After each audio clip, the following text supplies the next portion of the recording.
A warm front is created when a warm, moist air mass replaces a cold, dry air mass.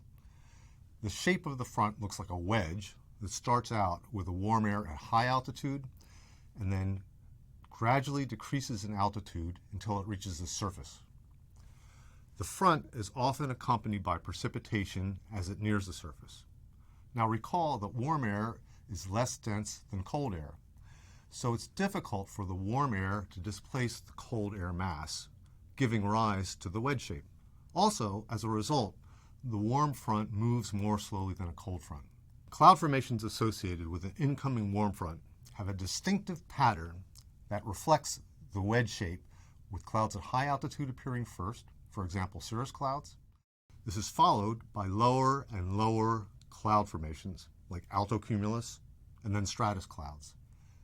Let's take a closer look at these formations. Now, sometimes the very first sign of an incoming warm front are lingering contrails, which are the thin strips that form behind a jet. Air at the top of the incoming warm front wedge will have a high moisture content and will be close to saturation, which would produce clouds. When a high-flying jet passes through this region, the exhaust gases contain moisture as well as particulate matter that provide a surface for water vapor to condense on. In this case, ice crystals form as the temperatures at this altitude are well below freezing. Imagine a day that starts out with a clear blue sky, but a front is approaching. As the day wears on and the front gets nearer, you'll start to see a contrail form, but then it disappears as the water gets reabsorbed. Later on, the contrails remain in the sky and even begin to grow into clouds, giving a streaky appearance.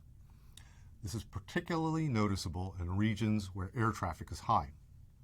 Accompanying the incoming warm front may be a high layer of cirrostratus clouds. As I mentioned, these can look like a frosted window pane. In some cases, the presence of cirrostratus clouds is accompanied by a phenomenon known as a moondog or a sundog. Light from the sun or the moon will enter an ice crystal high up in the atmosphere and then bend once on entrance and bend a second time on exit. Under the right circumstances, a ring will appear around the moon or sun. In fact, most of this refracted light will appear close to 22 degrees, creating a halo. Now, for this to happen, the layer of cirrostratus clouds has to be relatively thin, which is a rare occurrence. So consider yourself lucky if you see one. The halo effect is associated with the following weather aphorism, which goes, when halo rings the moon or sun, rain is approaching on the run. Now, when the moon or sun are close to the horizon, you may not observe a full halo, but you may see an enhancement of light parallel to the horizon. And this has to do with ice crystals flattening out as they fall under the influence of gravity. Typically, the next clouds to appear in the sequence of an approaching warm front are cirrus and cirrocumulus clouds. Now recall that cirrus clouds are sometimes called mare's tails, and cirrocumulus clouds are called mackerel scales. This gives rise to yet another weather aphorism. Mackerel scales and mare's tails make lofty ships carry low sails.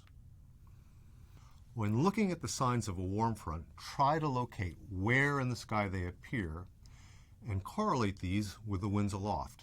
If, for example, the prevailing winds bringing the cloud patterns are coming from the west, you can scan the sky visually. You will then see the later cloud formations in this progression appearing in the west. The next clouds you'll see in this ever-lowering sequence associated with the wedge of the warm front are the mid-level alto clouds. You may see rollers, which are puffy, elongated altocumulus clouds, or a mottled pattern resembling puffy mackerel scales. You may also see altostratus clouds. Rather than the fine, frosted window pane look of cirrus clouds, these lower-level formations will be denser and show more structure and not appear completely flat. At this point, if you've been witnessing this progression and the clouds are now covering 100% of the sky, it's a good bet that rain will be coming soon. Now, let me give you another aphorism and explain why it works. It goes like this. long in coming, long it will last, soon in coming, soon it will pass. This refers to the speed of the approaching warm front. If the signs are moving in quickly, it probably means that any precipitation will be over soon. But if the signs are moving slowly, expect the rain to persist. Now, the lowest level clouds you'll see are most likely stratus that have very little visible structure. But the sky will continue to darken as the clouds get thicker. Then at some point, rain will start and the stratus clouds become nimbostratus by definition. During a spell of bad weather with a lot of rain, a lot of us will be anxious to see the rain end, whether it's because a protracted bout of rain is just plain depressing, or we want to get on with an outdoor activity. How can you tell if the rain is going to let up? Look in the sky in the direction of the prevailing winds. If you begin to see patches of blue sky in the distance, this is a good sign it's breaking up. Often accompanying this breakup are fractus clouds. These look jagged and irregular in shape and may appear to break off from other cloud masses. If the amount of blue sky is increasing, this is also a sign that the storm is dissipating.